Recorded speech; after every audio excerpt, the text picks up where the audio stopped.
आपको बताएंगे कि वफाकी वज़ीर इत्तलात व नशरियात अताउल्लाह तारड़ ने कलअदम अवामी एक्शन कमेटी पर तनकीद करते हुए कहा कि अगर ये लोग इतने ही मुखलिस हैं तो आज़ाद कश्मीर के इलेक्शंस में हिस्सा क्यों नहीं लेते। मजीद कहा कि तशद्दुद के पीछे अवामी हुकूक नहीं, साजिश थी। हमारे पास ठोस शवाहिद हैं कि इस साजिश के तानेबाने भारत से मिलते हैं। आज़ाद कश्मीर के अवाम ने तशद्दुद की सियासत मुस्तरद कर दी है।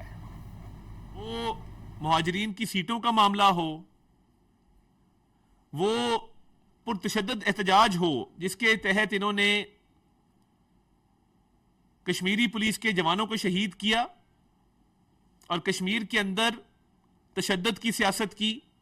और जो मज़मूम साजिश जिसका ये हिस्सा है और जिसको ये आगे लेके चल रहे थे, आज कोई शक व शुबा नहीं होना चाहिए किसी भी पाकिस्तानी को कि इसके ताने बाने भारत से मिलते हैं और हमारे पास अब इसके नाकाबिले तरदीद शवाहिद मौजूद हैं। और जिस तरीके से इन्होंने असले से, डंडों से लैस एक तहरीक शुरू करने की कोशिश की, वो ना कश्मीरी अवाम के मफाद में थी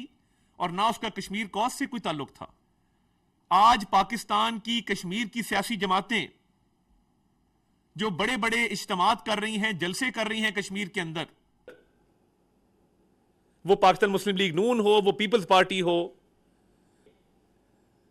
तो ये जो अवाम का जम्मे गफीर है जो आपको पूरे कश्मीर के अंदर नजर आता है, इन्होंने आपकी साजिशी सियासत को रद्द किया है।